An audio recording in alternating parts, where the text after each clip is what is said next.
सभा के नाम पर शोक सभा की बात करते हैं, उसमें संवेदना नजर नहीं आती। बात नजर आती है बंदूकों की, बात नजर आती है गोलियों की, बात नजर आती है, बात कही जाती है लाठियों की, बात कही जाती है रेखाएं खींचने की। मैं उस शहर में पैदा हुआ हूं और आप मुझे 1 मिनट दे रहे हैं जिस शहर में मैंने मुसलमान को, मुल्ला को राम राम कहते हुए सुना है, और हिंदू को जब गमछा बांध के जमुना के किनारे से निकल रहा होता है तो कहता है मौलाना साहब सलाम वालेकुम। मैं उस खसखसलत का आदमी हूं। मैंने वो ऊंचाइयां पे चढ़ाई पे चढ़ते हुए उस घर में रहा हूं, कोयला वाली बस्ती में, जहां पर लोगों को मैंने उस शरणार्थी रहते थे, वो चलने वाले सरदार को कहते थे सत श्री अकाल। मौलाना भी कहता था और वो हिंदू भी कहता था। लेकिन आज हमारे साथी ने उस तरफ से बोला सिखों की बात करते हैं। मैं सिखों की बात या मुसलमानों की या हिंदुओं की बात करने नहीं आया हूं। मैं एक उस बेटे की बात करने के लिए आया हूं। मैं उस मां के उस बेटे के लिए बात करने के लिए आया हूं। मैं उस पति की बात कहने के लिए आया हूं। मैं उस बाप की बात कहने के लिए आया हूं जिसका 25 तारीख को कत्ल हुआ है, जिसकी हत्या हुई है। हत्यारे को सजा मिलनी चाहिए, मैं वो कहने के लिए आया हूं। लेकिन उस हत्यारे की बिना पर आगरा, जो दुनिया के अंदर मोहब्बत का शहर कहलाता है, सिटी ऑफ लव, जिसके बारे में हिंदुस्तान को पहचानने की अगर कोई खिड़की है तो ताजमहल है, आगरा है।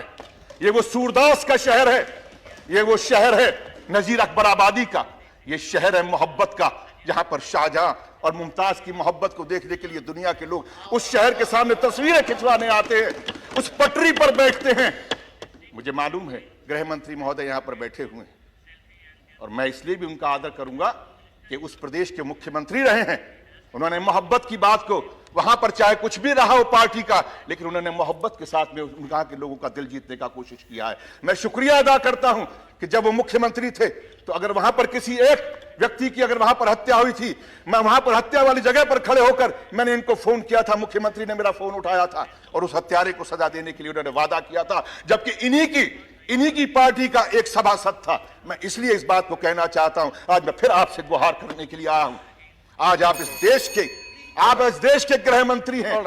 मैं आप माननीय महोदय कहें तो मैं बैठ जाऊंगा।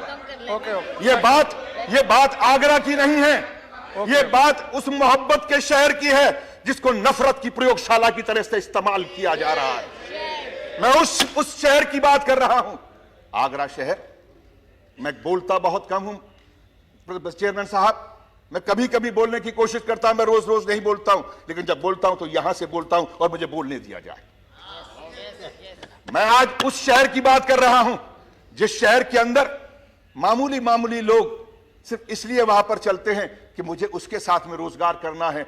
वो हिंदू की दुकान थी या मुसलमान की दुकान थी, बात ये नहीं है। उस दुकान पे काम करने वाला कौन था? अभी बंद करो। कैसे बंद कर दूं? अब तो खुलने का समय आया, आप कहते हैं बंद कर दूं। ये दुकान नहीं है, ये इंसानियत की उस चौखट को ताला लगाने की कोशिश की जा रही है। वो आरएसएस, वो बीजेपी के लोग वहां पर खड़े होकर इस बात का ऐलान कर रहे हैं और यहां पर बैठकर वो लोग आज कहते हैं कि हम इस देश के अंदर हम विकास की राजनीति करना चाहते हैं। ये राजनीति विकास की नहीं हो रही, ये राजनीति नफरत की हो रही है। और नफरत को पालने वाले वो लोग जिन लोगों को 2 बार से अगर सांसद बने हैं और मंत्री बने हैं, बिल्कुल सही कहा हमारे साथी ने, वो डिग्री क्या है मुझे नहीं मालूम, वो कहां पढ़े हैं ये भी नहीं मालूम, लेकिन जो जबान वो बोल रहे हैं वो एक अनपढ़ से भी गई गुजरी जबान है। वो इंसान की जबान नहीं बल्कि ऐसे शख्स की जबान है। राक्षस कहना छात्रों को, अगर ये कहना कि ये कुत्ते हैं, तो मैं ये कहना चाहूंगा कि ऐसा व्यक्ति, ये राजनीति विकास की नहीं हो रही, ये राजनीति नफरत की हो रही है। आरएसएस